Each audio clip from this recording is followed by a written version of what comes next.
Something is seriously wrong in Dallas right now, and the Mavs as a whole just look really lost to start the season. Now, before I get into the video, I want to tell everybody, make sure you subscribe to the channel, because if you like this video, you're going to like the rest of my videos. So after you leave a like in this video, subscribe to the channel as well, and let's get back to the video. Alright, so the Mavericks suck. Point blank period. If we're going over some stats, right?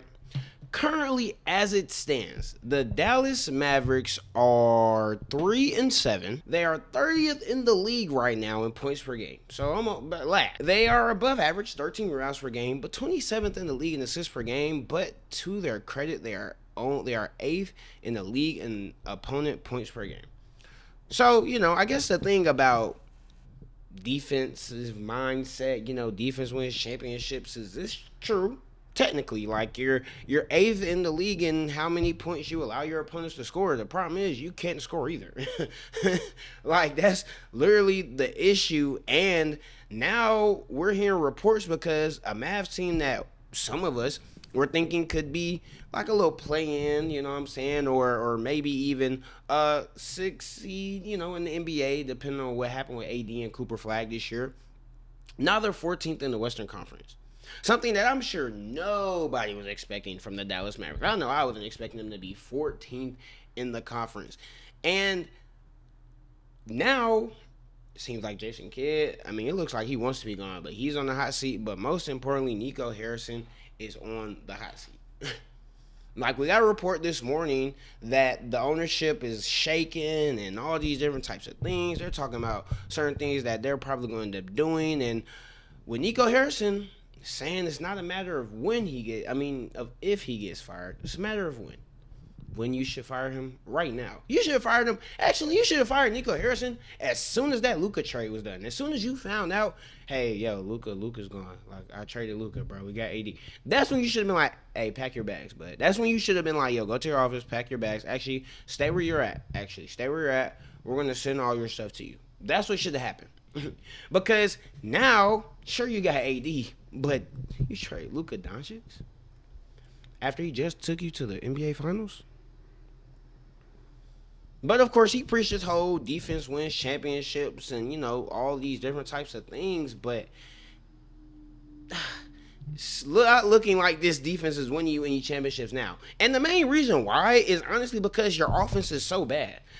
Jason Kidd has this thing. He did the same thing with Giannis, which I understand the reason behind it, but he has Cooper Flag running point guard. Cooper Flag is not naturally a point guard. And the issue that you run into when having Cooper Flag at point guard is the fact that he has nothing around him. Like, the on-ball reps are good. Don't get me wrong. I get, like, a rookie having on-ball reps and all these different types of things, but it kind of doesn't help when nobody on this team can score. Like, if I'm going, like through the players, if I'm going through the player stats individually, right now, Anthony Davis is injured, so we can't really count him, but one person... 2 people on this team are shooting above 30% from 3. Only 2 people on this team are shooting above 30% from 3. Everybody else, 27, 18, 20, 27, 27, 0, 26. Like, Klay Thompson shooting 26% from 3. PJ Washington shooting 27, I rounded up, 28% from 3. But you expect Cooper Flag to come out here and be a point guard and average, I don't know how many assists and stuff per game, but nobody is making their shots.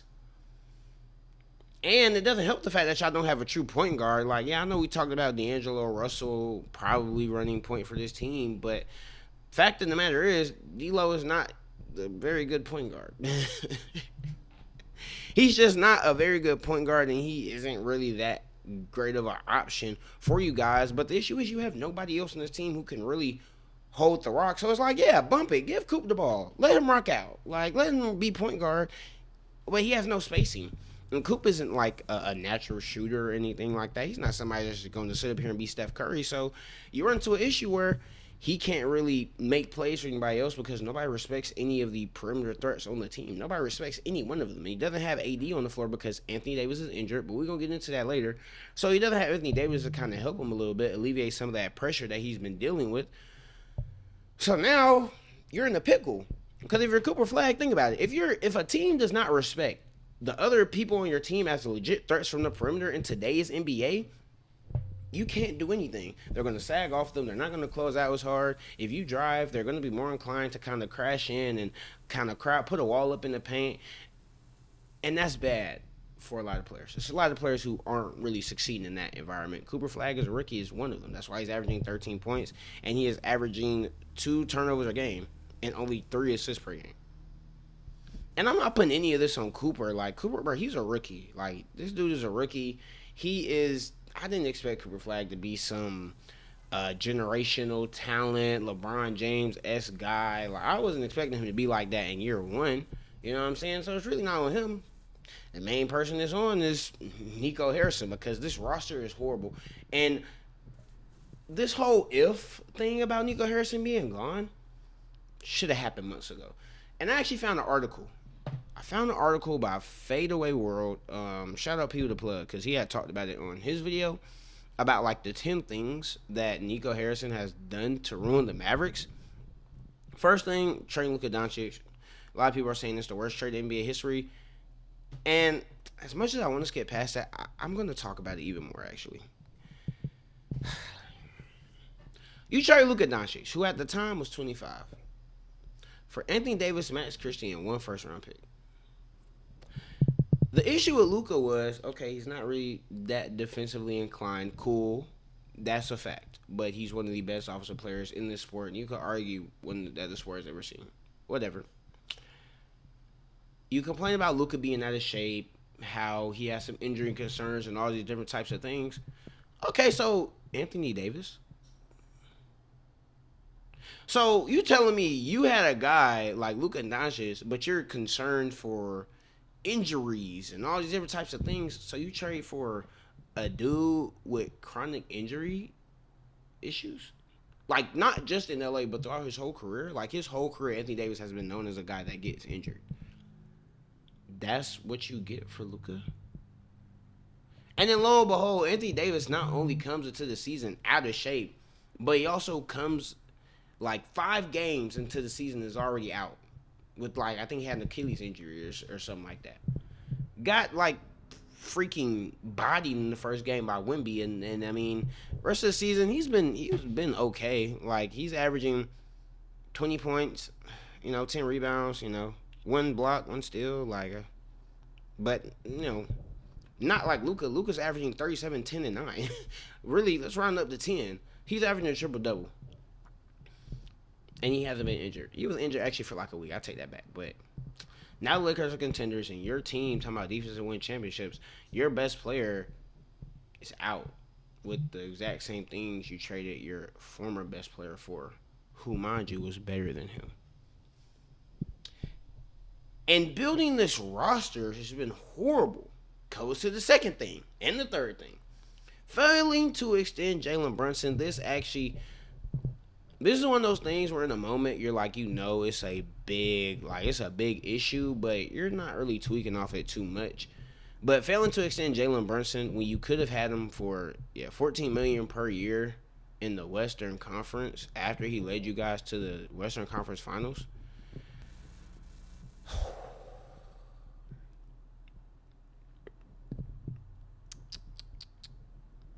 I mean, this is pretty bad. And in the moment, everybody knew it was bad. Not all the way, actually. But it was like, well, he did just lead him to Western Conference Finals. And for $14 million a year, come on, bro. And then he still had the chance to match him 104 4 years. And he didn't even match it. And mind you, Jalen Brunson wanted to stay in Dallas. This wasn't like Jalen Brunson was like, I'm just really trying to go where the money is or nothing like that. No, he wanted to stay in Dallas. His family wanted to stay in Dallas. Nico just like, yeah, no, what the world? And now look at him. Arguably a top 10 player. His team was in the Western Conference Finals this past playoffs. And now the Knicks are probably going to make a run towards the finals this year. And then, talking about failing to build around. You trade Quentin Grimes for injured Caleb Martin. And, I mean, Quentin Grimes looks like one of the best role players in the league. Legitimate 20-point scorer in Philly, while Caleb Martin is averaging 1.4 points, and he haven't even really suited up this season. I'm going to be real, I actually forgot Caleb Martin played for the Mavericks, because I really just don't hear about him. And, yeah. And then you got firing Casey Smith, the NBA's most respected trainer. This is something I didn't really see too much about, but yeah, apparently you fired Casey Smith. He was a long time athletic trainer and a key figure in player health and morale, and he was also Team USA's lead trainer. So if you're a Mavericks fan, I really feel bad for you. You gonna fire the Team USA's lead trainer for being quote unquote too negative while he was on leave caring for his mother who was dying? And ever since he's left, the Mavs have been very injury prone. I mean, I just talked about two players who have been injured on the team. I talked about Luka Doncic gaining weight and all these type of things. Wow, Casey Smith was with the Knicks, and the Knicks are a very healthy team. I mean, come on. And then you got destroying the team's future flexibility, mishandling Kristaps, forcing Mark Cuban out of operations, which is why he was supposed to stay. But I mean, now he got full. I mean, he gave Nico full autonomy. Then he publicly questioned Luka. He tried to alienate Dirk Nowitzki, Mr. Dallas Mavericks himself, who gave them their only championship, and let Derrick Jones Jr. walk. So Nico Harrison essentially ruined the Dallas Mavericks. Essentially, he ruined this team, like single-handedly. Like, you don't give any really good pieces around Cooper Flag. Everybody has been very underwhelming. It seems like your head coach didn't like the trade either, and it was very obvious. And then you tried to scapegoat him with the trade and all these type of things to kind of save face. So it's really just horrible, bro. And I'm not gonna lie to you, bro. Just fire him. There is no sense in waiting to fire Nico Harrison. I don't really know how much worse it can get. You're 14th in the West. You're in the bottom of the West, bro. Get him up out of here. If Jason Kidd wants to stay and keep Jason Kidd, I mean, he led y'all to the finals. But Nico Harrison absolutely has to go. He just has to, bro. I mean, it ain't really much more for me to say. Get Nico up out of there. If you enjoyed this video, make sure you leave a like. Make sure you subscribe to the channel, as I said earlier, because if you like this video, you're going to like my other videos. But that's all I got for now. Until next time, peace.